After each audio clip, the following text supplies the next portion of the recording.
প্লাস্টিকটার জন্য পড়ছে নাকি? হয়তোটা হাইকিয়ে দিছে ব্যাগ।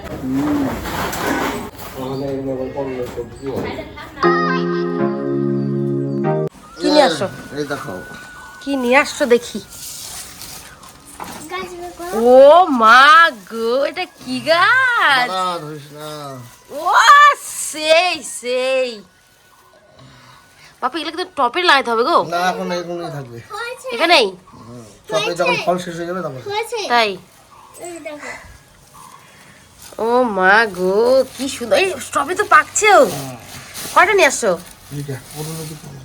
ও বাহ, কোন দুইটা তুমি নেবা? এই দুটো মাস। আর ওর উপরে কি ফল ছাড়া? বাহ, ওয়াও চুটকি, কি দারুণ হয়েছে গাছগুলা গো। চুটকি কবে থেকে বলছে স্ট্রবেরি গাছ, স্ট্রবেরি গাছ। হ্যাঁ, পাকবে তো এগুলা। দারুণ হয়েছে। প্লাস্টিকটার জন্য পড়ছে নাকি? হে ভগবান,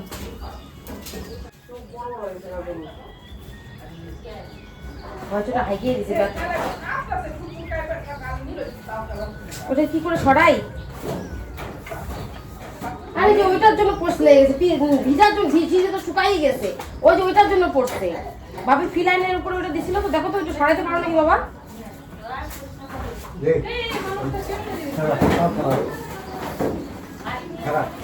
হ্যাঁ, দে দে দে, তাহলে আবার পড়ে যাবে।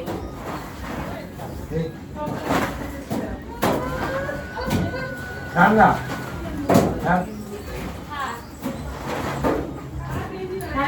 খায় না? দে দে দে, দে দে দে দে, দে দে দে, ভয় পাই গেছে।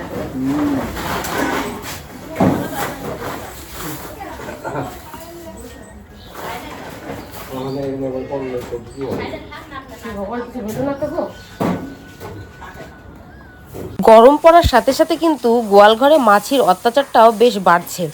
সেজন্য বর কি করছে, একটা ওষুধ নিয়ে আসে। ওষুধ বলতে কি, ওটা ফিনালেরও কাজ করবে আর মাছিও ভাগবে। তো কি করছে, গোয়াল ঘরটা একটু পরিষ্কার করে ধুয়ে দিয়ে জলের সাথে মিশিয়ে সেই ফিনালগুলো গোটা গোয়াল ঘরে ছিটাই দিছে।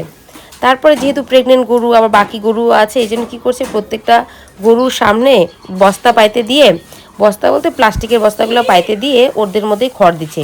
এবার জানি না কী কারণে, হয়তো কি বস্তার কারণে নাকি ভিজার কারণে, নাকি যদিও বা অতটা গোয়ালঘর ভিজা ছিল না, আমাদের চঞ্চলে কোনো রকম বেকায়দায় পড়ে যায়। আর গরুটা বেচারা এতটা ভয় পেয়ে গেছে যে পড়ে যাওয়া অবস্থায় পটি করে দিছে। তো সেটা তোমাদের সাথে শেয়ার করতে পারিনি, কারণ তখন অনেক ভয় পেয়ে গেছিলাম। ওটা আর সাহস হয়নি শেয়ার করার মতন, মানে সেটা আমার মাইন্ডেই আসেনি যে তোমাদের সাথে শেয়ার করব। অনেক ভয় পেয়ে গেছিলাম। এই অবস্থায় আমাদের গরু পড়ে গেলে কতটা একটা টেনশনের ব্যাপার। বেচারা গরুটা তো কষ্টও পাবে। আর একদম ভরা মাস, এই কয়েকদিনের মধ্যে বাচ্চা হয়ে যাবে, এই সময় যদি পড়ে যায় আর বেকায়দায় যদি লাগে, আমি এত ভয় পেয়ে গেছিলাম, মানে আমরা বাড়ির প্রত্যেকেই প্রচণ্ডই ভয় পেয়ে গেছিলাম। তো গরু এখন আমাদের সুস্থ আছে, খাওয়া দাওয়া করছে।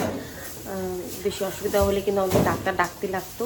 তো যাই হোক, এই মানে এখন ফাইনাল, এখন শেষের দিকে আসে, খুবই খারাপ। মানে যাই হোক, মনটা এখন অনেকটা একটু ঠিক লাগছে না। তো বর তো বাড়িতে ছিল না, কালকে পরে বলছি, বর দেখছি না, একটু ঠিকই আছে, হালকা ব্যথা তো একটু পাইছি। তো যাই হোক, গরু এখন ঠিক আছে, এতেই শান্তি।